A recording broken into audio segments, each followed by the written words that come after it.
colleagues, teachers, conductors, and learners. We're going to do Secondary B, Western, Lift Up Your Heads, O Ye Gates, by G.F Handel. Now, this is a piece from Messiah. Messiah is Handel's well-known oratorio. There's still an argument whether it was written for Easter or it was written for Christmas. But when you follow the story, it's quite clear because it's in three sections, three parts, if I may say. The prophecy, the sacrifice, and the resurrection. But now we're dealing with Lift Up Your Heads, which is in the second part, which is the sacrifice. Now, the song is in F. It says Do is F, so it's F major. Can you please play for me the F major chord? Right. And then the tempo marking is a tempo ordinario, which means ordinary tempo. Now the time is in 4/4, which means we have 4 crochets per bar. Now, before we get into the music, it is very important that we understand the background in terms of the period. We know that this was was written in the Baroque period. Now, in the Baroque period, it means there was limited instruments that were used for orchestration. The spaces that they used to perform in were smaller. The choruses, the number of people in the chorus was relatively smaller. It wouldn't be the same as your Verdi or Donizetti or Rossini.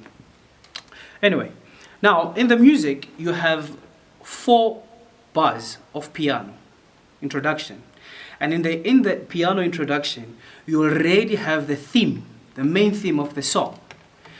I'll ask my pianist to play for us just the first 4 bars of the music. Now, when I conduct conductors, I'm going to say 1, 2, 3, 4. 4.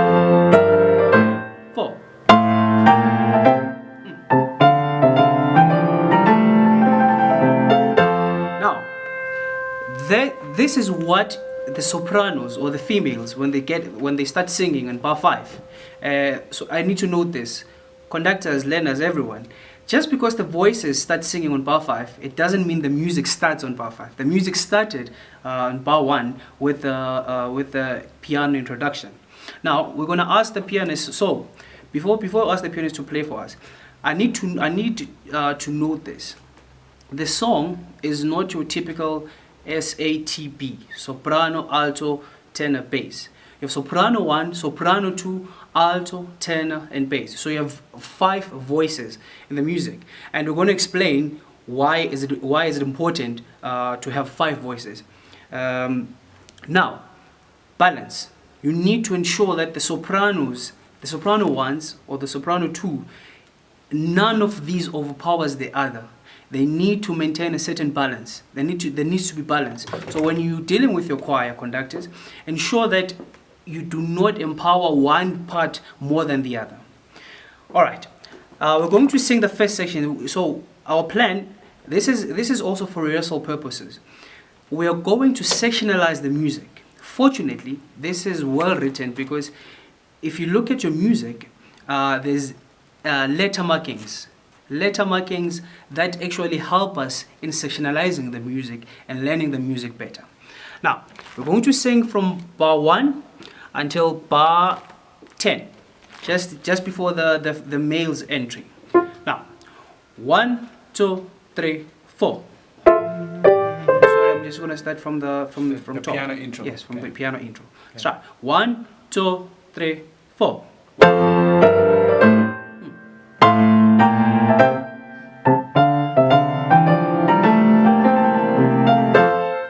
Lift up your heads, O ye gates, and be for everlasting doors, and the King of glory shall come in.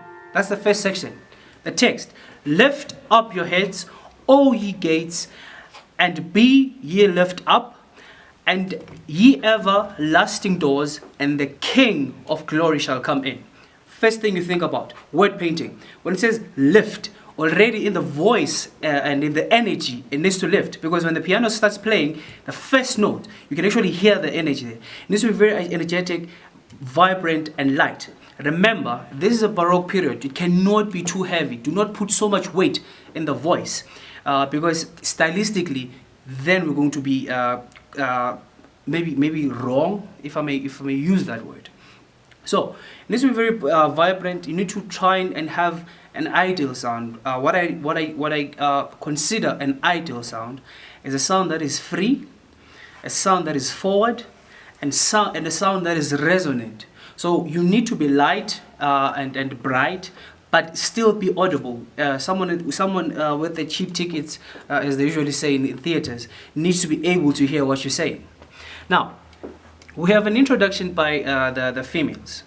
The females, soprano 1, soprano 2, and the altos. They're saying, lift up your heads, O ye gates, and be ye lift up, ye everlasting doors, and the King of glory shall come in. Now, second section, letter A, upbeat to bar 11. Who is this King of glory? The phrase there already sounds inquisitive. And how do we say? And Handel does this very amazingly. He uses the dotted rhythms and the rests to make the phrase inquisitive. So it does sound like a question, because if it didn't sound like a question, probably the glory would be slightly longer. But it keeps it short for both tenors and basses. Now, can you just play for us that? I'll just give you a bar maybe. 1, 2, 3, and who is this King of glory? Rhythmic. And this King of glory. Who is this King of glory? Who is this King of glory? Now, already, there's curiosity in terms of his sound and how the music builds. Because first they ask, who is this King of glory? And then you have this nice 4.5 beat pause. And very, very interesting. When they sang, who is the King of glory, that equates to the 4.5 beats of singing. And then they rest for 4.5 beats before they ask again, this King of glory, who is this King of glory? Who is this King of glory? Because now you're asking a question, and you want to, obviously we assume that they're asking from a curious point of view. Who is this King of glory that you talk about? Why should we lift our heads? Who is this King of glory? So in terms of voice and intensity, it grows. Not voice, rather volume. It needs to grow just a bit before the females can answer on the third motive. Actually, when they ask who is this King of glory, then we have a second motive by the males. Before the females will answer on the third motive, when they say, the Lord strong and mighty, the Lord strong and mighty, the Lord mighty in battle. Now, I'm going to ask my pianist to play for us from who is this King of glory, the first entrance of the tenors and the baritones, until letter B, which is in bar 18. Now, I'll give you maybe a bar. Okay. 1, 2, 3, and who is this King of glory? This King of glory.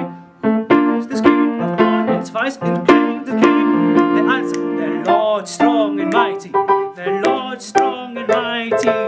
Now, conductors, learners, teachers, there's this idea that Baroque music is lively and because of the melismas and it's bouncing.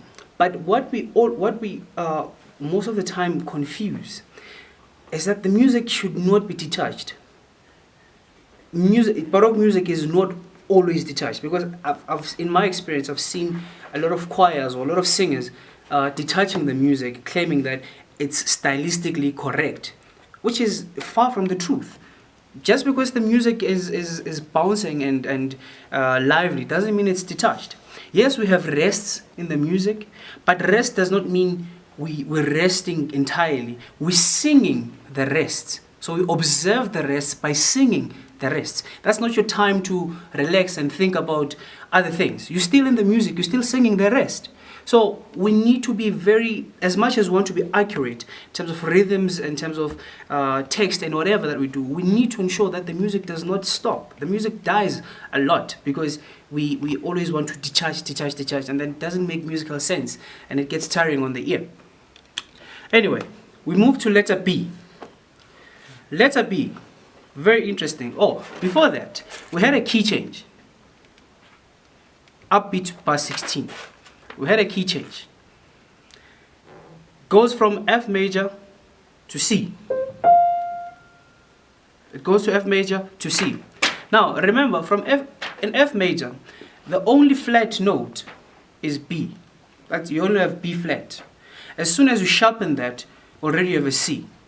Now everything is natural. Nothing is flat, nothing is sharp, which suggests to us and to our ear that the music becomes brighter, or the mood becomes lighter and more livelier. So now, when all of that happens, very interestingly, Handel does this amazingly. When it does the key change, it's actually an answer from the questions. It's an answer to the questions that the males were asking. The Lord strong and mighty. The Lord strong and mighty. The Lord strong and mighty in battle. Now you're saying this for 3 times.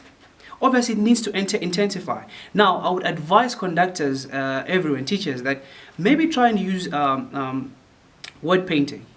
The Lord strong and mighty. The Lord strong and mighty, and you have rhythms to actually help you in executing that better. Now remember, as much as you want to intensify that, remember, Baroque forte is not the same as Romantic period forte. So it needs to be within the style. Now, letter B. We go back to the main theme. But now, the males, along with the altos, are the ones that are saying, lift up your heads, O ye gates. Now one would ask and say, but the altos have been singing, from bar upbeat to 16. It's you can approach this biblically and say, maybe Handel wanted to keep the Holy Trinity idea together, the Father, the Son, and the Holy Spirit. Or musically, you can say, for balance effect of the music needs to balance. The music needs to balance, and for the fact that you already have 2 sopranos and 1 tenor and tenors and basses, it means there is a distance already. It means either the soprano one is very high from the bass, or it means there's just a gap between the 2 genders. So he keeps the alto for balance effect. So, conductors, ensure that your alto is always on point in terms of vocal ability, on point in terms of knowing the music, on point in terms of executing whatever that is written for them, and ensure that every time when they have to sing, they always take up, because they never actually get to rest. Now, I'll ask the pianist to play for us from letter B until bar 20, first beat of 26. I'll give you a bar. 1, 2, 3, 4.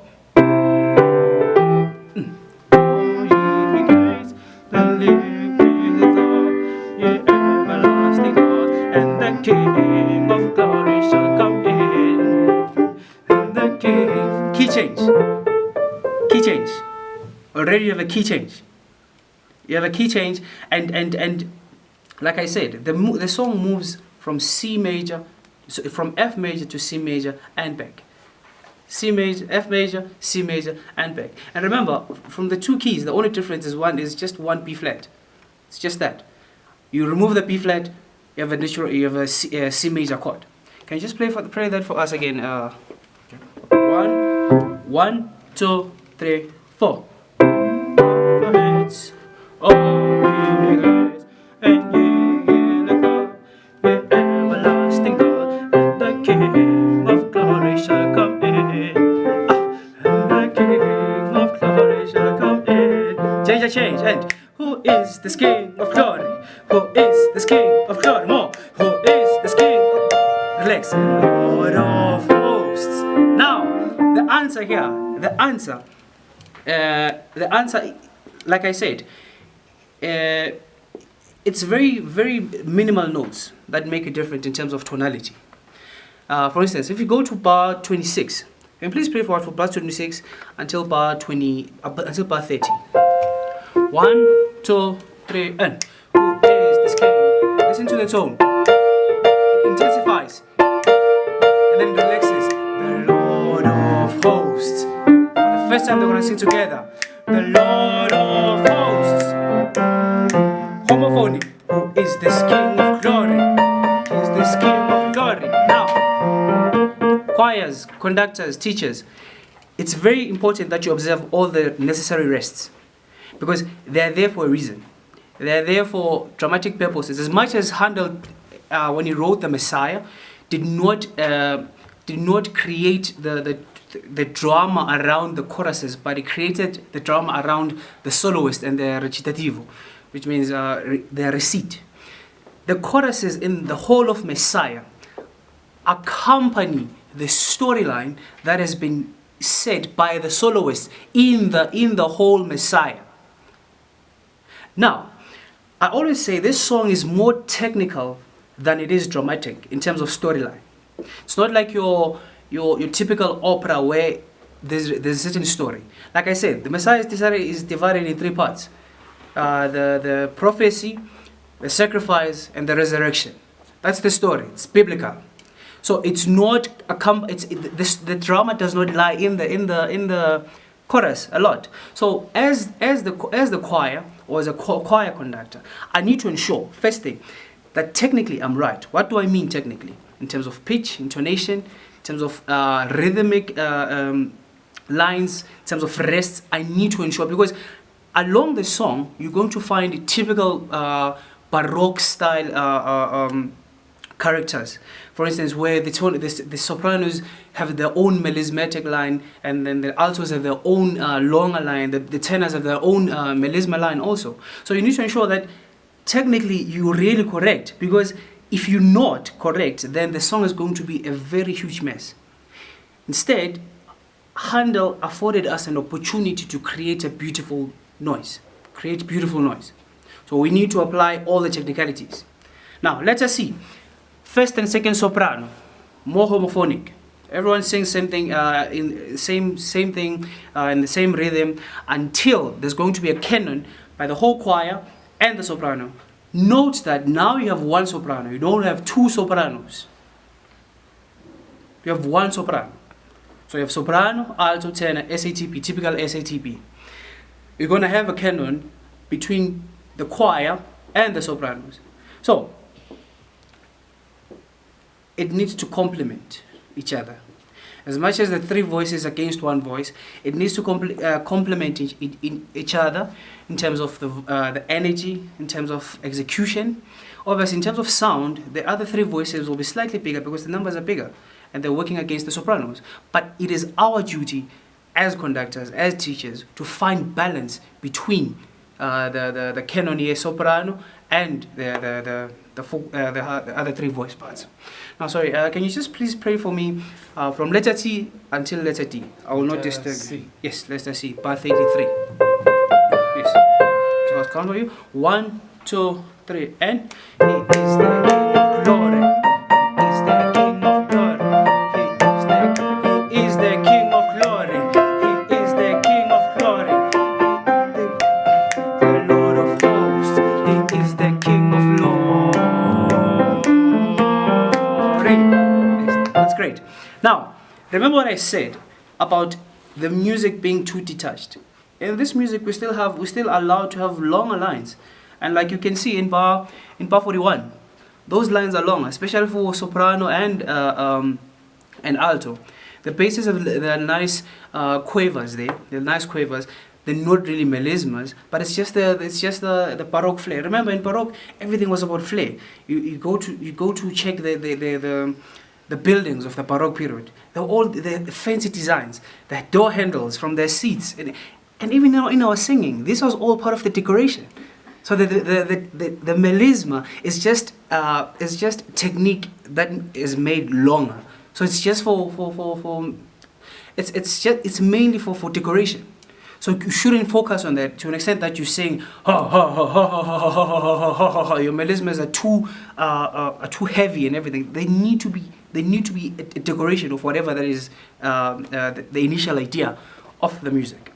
Now, when you go to letter D, the sopranos lead with the absence of basses until bar 47.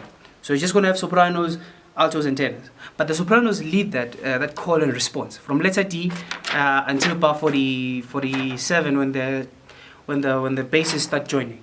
So I'm going to ask my pianist to play from letter D until bar 52, and I'll tell you why I want that.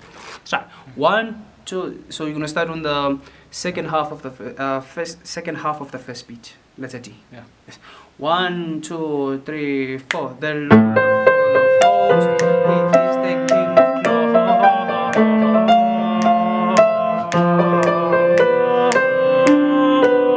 The Lord of hosts, the Lord of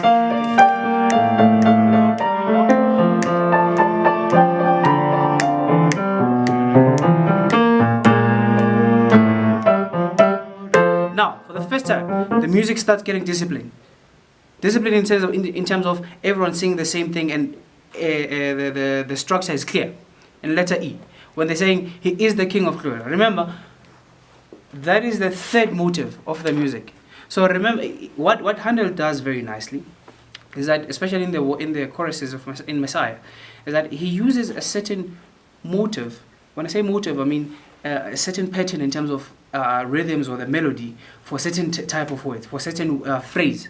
For instance, when he says He is the King of glory, He's the King of glory, there's a certain motive for that for a particular phrase. And then when he says the Lord of hosts, there's a certain motive for that set of words.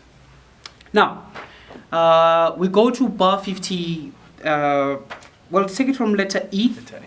Take it from letter E until letter F. Choirs, conductors, please allow the call and response to happen. In bar 56, when you go to a C major, when it changes again to C major, the sopranos, in terms of the contour of the music, when I say contour, I mean the direction of the music, how the shape of the music. The sopranos are going higher, the altos are going down, the tenors are going down, the basses are going higher. So that contrary motion creates tension.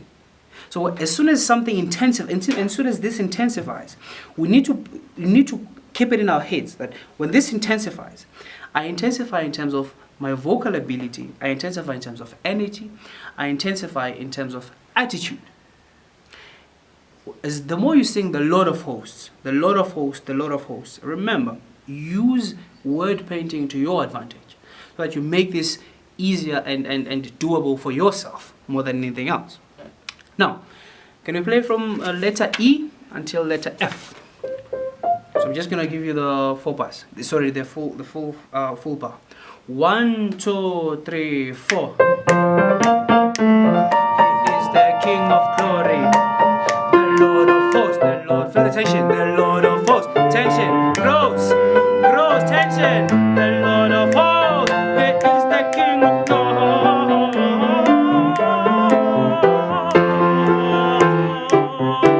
Come down. He is the King of glory. He is the King of. Altos lead. The Lord of hosts. Now, letter F. When the altos start leading, you have crescendo, and it is a known fact. If something starts, if a phrase starts with a marking that says crescendo, already we assume that we're starting from soft to forte. So we grow gradually. That's what crescendo means. So by the time we get to FF in bar 68, it means you would have started very slowly. When the altos start leading, when the Lord of hosts, the Lord of hosts, when you start singing He is the King of glory, then you're already on your fortissimo. But remember, baroque fortissimo. That means less weight in the voice. Light, energetic, and supported. Can you just play for us? This is the last section, by the way. We go to letter F until the ending. I'm just going to start where the altos start. Yes. 1, 2, 3, 4, 1.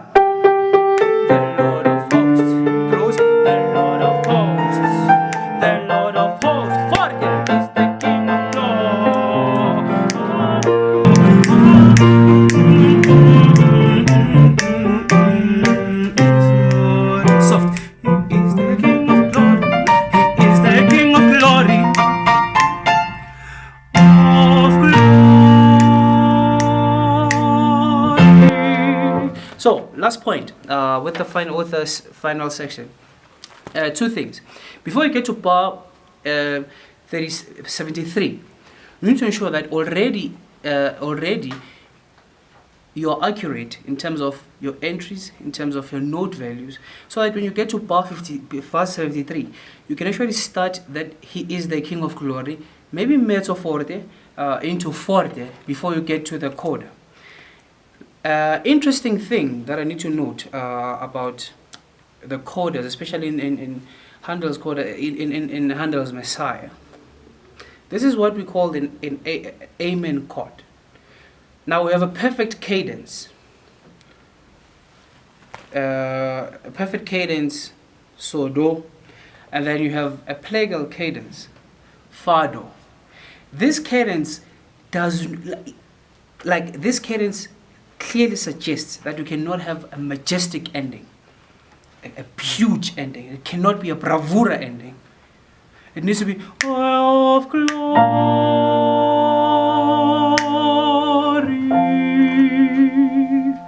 It's not like your Haydn where you have a bigger amen chord.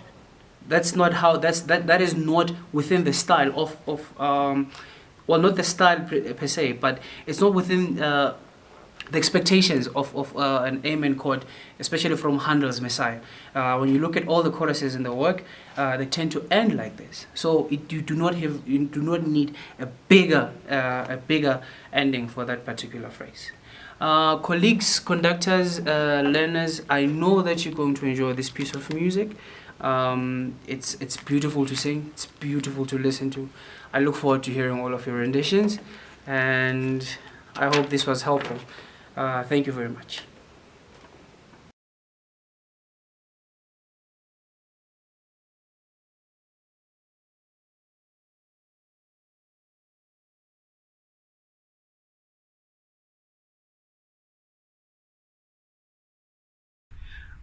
Good day, colleagues, conductors, and teachers. We are doing Secondary B, African, Halala SASCE, the 20th anniversary, by Tom Sicholwa.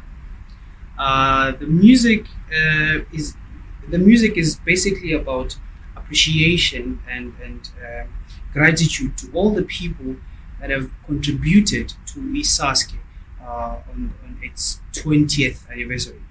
From the people abacomposile to the people who've played very, very major and key roles in ensuring that SASCE is a success, and SASCE remains the platform that it is for all the learners around South Africa. Now, throughout the song, if you've looked at the music, we're going to notice that there's a lot of mentions. By that I mean there are a lot of names names of people that are mentioned in the music. Already that tells you something. That tells you that the song is going to be rhythmic, because the names of people are not really the same, and the enunciation and the pronunciation of the names are not really the same. Hence, the music comes in different languages. It comes in Sotho, it comes in Xhosa, the Zulu, and the Setswana. And with that, we get to feel all the different styles or motivations or influences of certain languages and cultures. And as you go through the music, you'll get to hear all of that. Now, the song has an A flat. I'll ask my colleague to play for me the A flat chord. Now, the marking, the tempo marking. Let's discuss this tempo marking thing.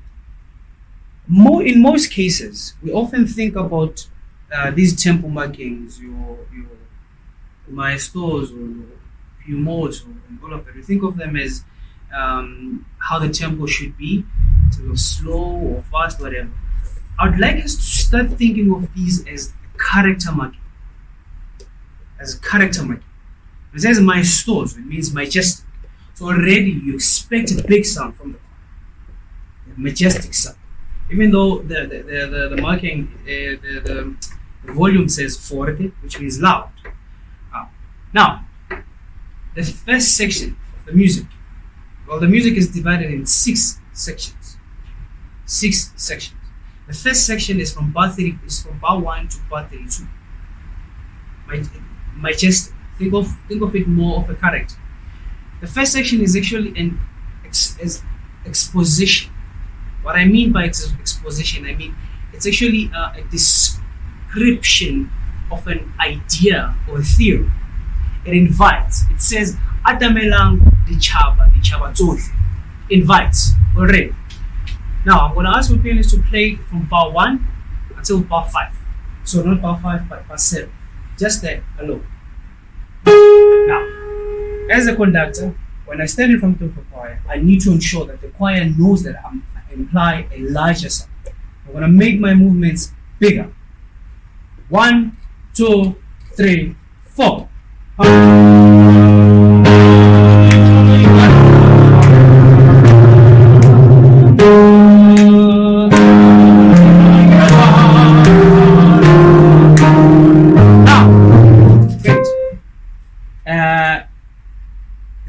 I would advise for choirs to employ that tempo or to apply that tempo for this opening section, because it needs to be grand and it needs to be inviting, and we have double dotted rhythms rather.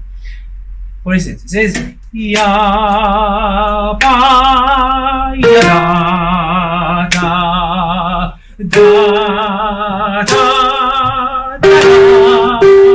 Now, when you have all of that, the longer notes need to be exaggerated, and the rhythmic notes, the semiquavers, they need to be exaggerated even better.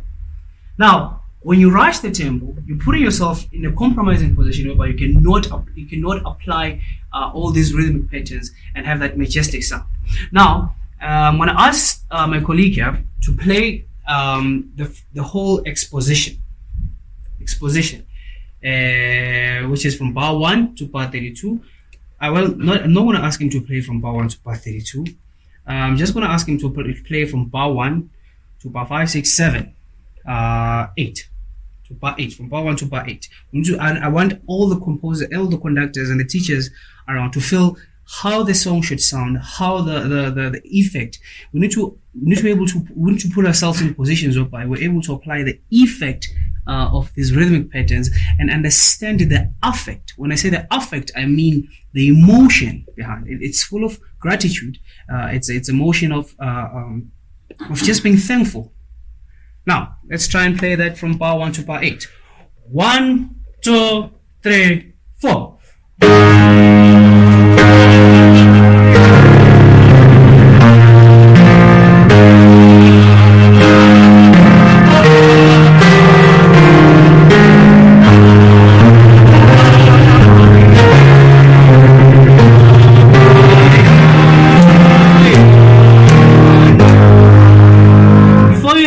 Triplets in bar 8. Already by the time you get to that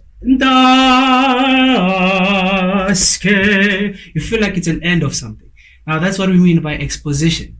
There's an idea, there's a theory that has been introduced in the music.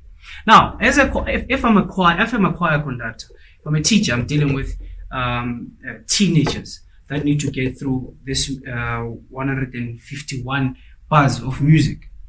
If I'm a conductor, I'm thinking to myself, how do I keep it interesting for learners to learn? Because the learning part is actually the most difficult part when you're dealing with choirs. Now, for them to learn, I need to sectionalize the music. I know that the first section, including the exposition, the first section is from bar 1 to bar 32. Get that done. Fix that. And because there's no piano, I really advise conductors to work more on intonation. A flat is not really the kindest of keys. It's not really the kindest of keys.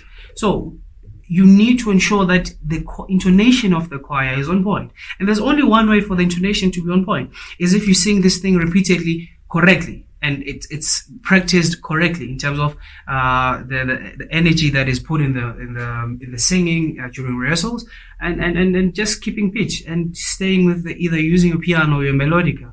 But you need to ensure that you apply, you stay on the key. You stay on the key because it's long and it's demanding. So if you're going to lose pitch, then the whole performance is going to be thrown out.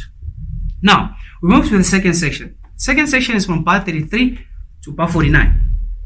We have markings there. Well, not markings, we have instructions.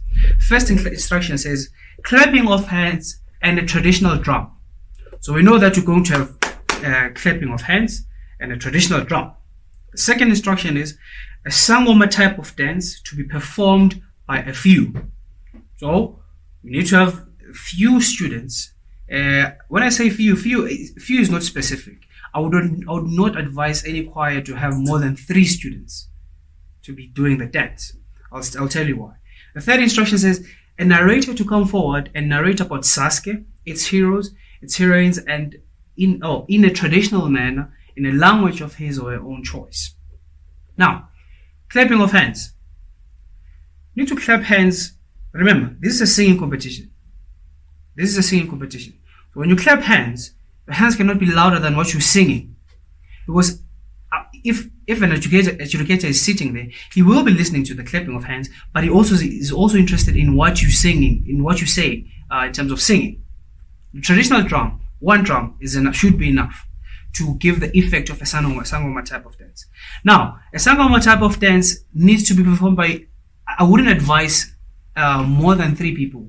Why? Because already you've lost one person playing the drum. Now you're going to have people, you're going to lose another students who are going to be dancing, and they're not going to be singing. So rather use not more than 3 students that can do the sangoma type of dance. Now there are different sangoma dances. There are different types of sangoma dances. It is a conductor's duty to go and research about the right sangoma dances, how they differ, and ensure that it is stylistically correct and it inclines with the music and with how the music is written. A narrator should come. Already you've lost about 5 singers because you have a drum. If a person is playing the traditional drum, you have let's say 3 dancers dancing the sangoma dance, and then now you're going to have a narrator that is narrating about the heroes of SASCE. Now, it says con moto, traditionally with ululation, uliliza. That con moto, with movement, traditionally. Already when it says with movement, you know that you're going to need to be fast. So you go 1, 2, da ba da da bi do de ya do mi de do ya. Already you have the drums. And then you have students singing, doing the traditional dance. They need to sing that ya ba da bi bi ba. Everyone needs to do their respective part, and we need to acknowledge everyone for doing their part. Now, the relation happens during the time where you sing. So as a conductor, you need to have a choir. Structure the choir. Say, you guys are going to do the relations. You guys are going to sing, ya, ba-da-da. Then you guys are going to be playing on the drum. You guys are going to be doing the dance. I repeat again. If you're going to have more people doing the ululation, you are going to have issues because you are losing numbers in the choir where people are singing. Remember, the rules are that at most 60 people. Now, if you have a choir and then you use a lot of people for certain duties in this particular section, you are compromising the singing part. And remember, like I said when I started, this is a singing competition. Singing can never be compromised at any point of the music. Now, like I said, colleagues, I'm going to sectionalize the music. We move to the third section, bar 50 to bar 71. There's a clear instruction there. It says rhythmically. There's absolute silence from the higher voices, soprano and alto tenor. There's no sound, there's no singing there. It's just the bass. Rhythmically, And as soon as it says rhythmically, for me, I'm thinking, especially in an African context, when it says rhythmically, I understand that my tempo will not be rushed. My tempo will not be rushed. Now, it says, nangamaqhawe omzwandile kaMatthews noThemba konjani by Khombi. Now, let us hear how it sounds. I'm going to give you, and remember, when you sectionalize, you actually afford an opportunity to prepare yourself for such a section, but you cannot lose the energy that you had in the previous section. Now, let's try. 1, 2, 3, 4.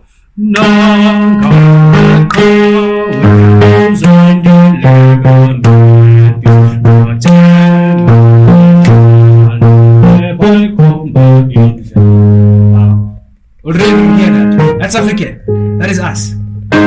So you need to have your bases need to be very big. You need to create an ambience that people will join in when the three voices join. And when they join, and like I said, because there are mentions of people here, your text can never be compromised at any point. The singing and the text can never be compromised at any point. Let us have that opening section again by the basis. 150. 1, 2, 3, 4.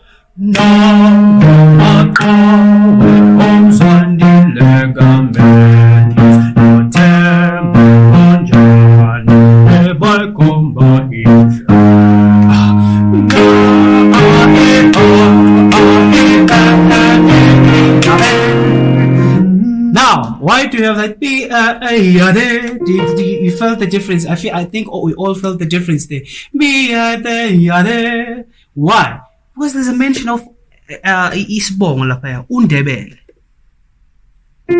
Like I said, it's going to be tricky rhythmically because amagama wabantu nebongo zabantu azifani, azilingani, nangindlela esikhuluma ngazo akulingani.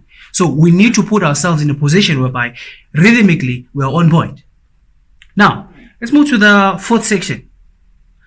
Bar 72 to bar 82. Remember, the reason why I'm mentioning all these sections is to make your rehearsal easier to manage and doable, and keep it interesting for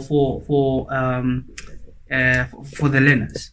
Now we have a marking. It's a piumoso e marcato. Piumoso means obviously quicker. Marcato with a match. Anyway. So let's start there immediately, bar 72, sorry. 1, 2, so 1, 2, 3, 4.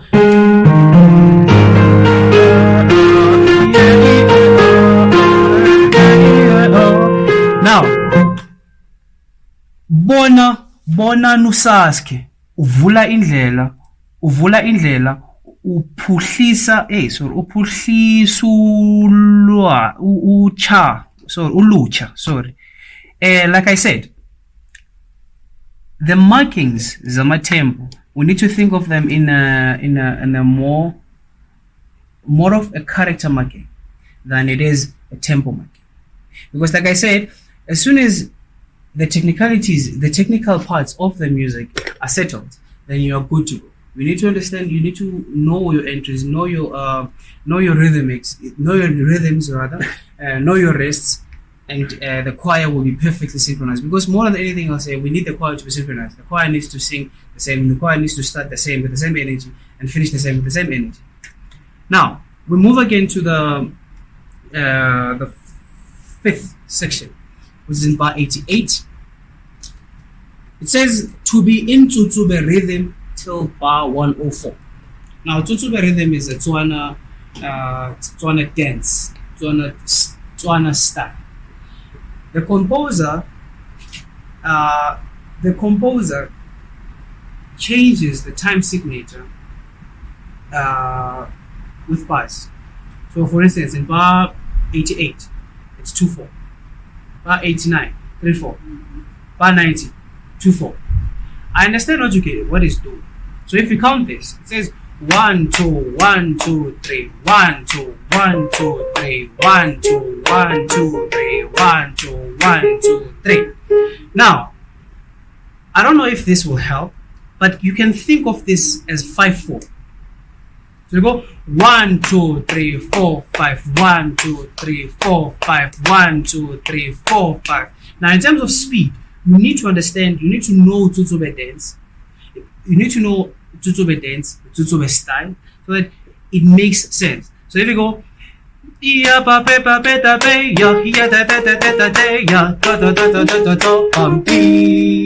so if you have that, if you understand that style, it becomes easier for you, because in terms of language, the words will fit in perfectly for you. So you need to understand the song is in the song. We need to understand the cultural backgrounds and the cultural influences of each and every section, language, the style, the instruments that I use in that particular music or that particular culture. So you, as a conductor, you need to go and research more, understand what Tsotsobe style is, where it comes from, how is it done, how is it correctly done. It helps to look to watch it, watch how they dance to it, so that by the time you have to sing it, you know what weight you need to apply, and stylistically what is it that you need to keep control. Now, the last section of the music, like I said, conductors, put yourselves in positions whereby you are able to deal with all the sections of the music, so that by the time, if I'm aiming for a rehearsal, I know that I have sectionalized the music perfectly to make it interesting for the kids to sing, and for the kids to understand better without any frustrations. Now, the last section, bar 123 until the end, says Vivace. Siyabulela mama. Again, it's mentions of the people that played a pivotal role in ensuring the success of SASCE, and people that contributed to success SASCE over the last 20 years. Well, it's the 21st year now, but anyway, I'll ask my pen is to play for me until bar 130, from bar 123 to bar 130. Yes. So go 1, 2, 3, 1, 2, 3, 1, 2, 3.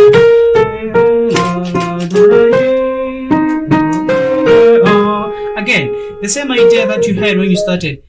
It had a feeling of invitation, feeling of, like I said, an exposition, introducing something. Now this clearly sounds like an ending, but it needs to be lively. You need to play it lively. You need to sing it lively, because there's nowhere in the song where the song addresses, or there's a sense of melancholy, or sense of sadness, or sorrow, or whatever. It's always celebrating these people, celebrating the different cultures, celebrating the different languages, celebrating the different styles.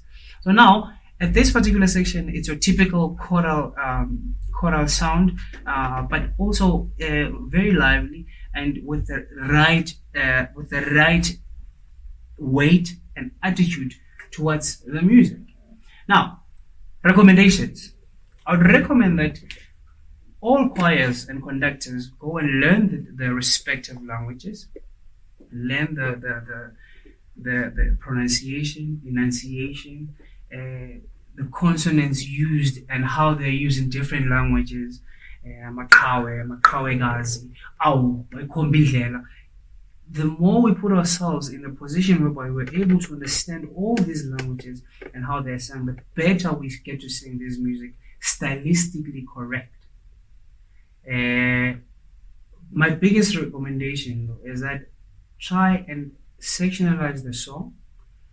Deal with every section the best way you can. Ensure that every voice knows what to sing and when to sing it, how long to sing that part.